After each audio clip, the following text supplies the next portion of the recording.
If you've ever folded the towels after your kids because they didn't do it right, or redone the dishwasher after your spouse loaded it, this episode is for you. That old phrase, if I want something done right, I have to do it myself, sounds empowering on the surface, but really, it keeps us trapped in exhaustion and resentment. In this episode, I'm excited to talk about this topic as it is something that is near and dear to my heart. Welcome to Imperfect Momming. Our children are constantly looking to us for examples. The term role model doesn't quite cut it here. We are shaping their worldview with every move we make. You see, it's not in the lectures we give or moments where we're actively attempting to teach them. It's in the micro movements we make, the unconscious ways in which we navigate life. We are constantly teaching our children how to show up for themselves, their friends, their future partners, and even their future children. So what can we do to ensure we are raising thoughtful, compassionate, self-aware human beings? We have to become them ourselves. No one is perfect, but we can all still be better, and it starts with self-healing. Let's get to it. The other day, my son and I were talking about his laundry, and what just beautifully came out of his mouth was, Mom, if you want something done right, you got to do it yourself. And I said, I'm not falling for that trap. But that is the theme song of moms everywhere. If I'm gonna do something right, I've got to do it myself. And I think that it comes from so many different things. It comes from hearing our parents say it, our moms saying it, and doing it themselves. I think sometimes children purposefully try to do it less than par so that we'll jump in and do it for them. But what we're robbing our kids of is an opportunity to teach them the way that you want it to be done. And it's an opportunity for us to ask ourselves if it is done well enough that we can say done is better than perfect. So I think sometimes we get caught in this trap of perfection where it has to be done the right way. Says who? Where is that coming from? Is it coming from societal pressure, from cultural pressure? It's just an interesting thing to think about, right? I think there's also some fear of judgment. Like if somebody walks into my house and my pillows aren't sitting perfectly the way that they're supposed to on the couch, are they going to judge me? If there's a spot on the floor because my kid spilled, is that going to result in judgment too? There's a hidden cost of doing everything ourselves. There's the emotional costs where we have resentment, stress, and guilt. There's the physical, exhaustion and burnout. There's relational. Our kids and spouse don't learn, they don't feel trusted, and they don't contribute. I think so many spouses have stopped supporting wives because of the criticism that they get for doing it wrong. So, this is where we really get to look at what's right.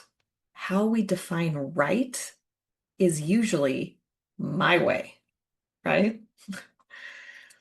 Others might bring in creativity, efficiency, or even joy when they do things differently. When we let go of control, it doesn't necessarily mean that we're lowering our standards. It means that we're expanding the definitions of what's acceptable. So instead of, if I want something done right, I've got to do it myself, we can try delegating with clarity. Teach them once and then let it go. In our household, we fold our towels in a specific way. We like to roll them because it saves space. Now, I like to fold it in half and then roll it, and my partner will fold it in half and do something different. And but the end result is I didn't have to do the towels, and that's a win for me.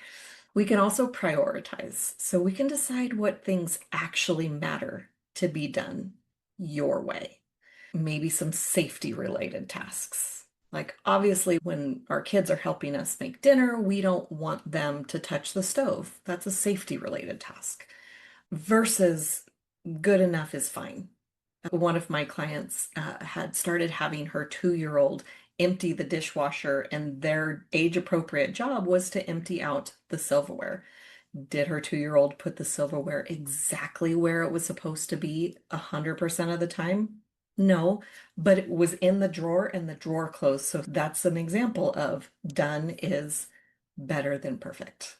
We want to celebrate our contributions. Positive reinforcement for the effort goes so much farther than needing it to be perfect. Like the spouses that don't want to help anymore because all their work ever gets is that criticism. I know that when I'm being criticized for every little thing that I do, it doesn't motivate me as much as maybe if there is a necessary correction from the work that I've done.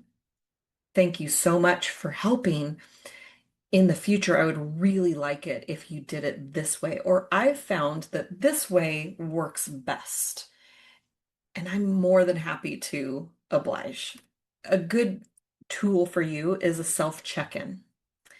Ask, is redoing this worth my peace?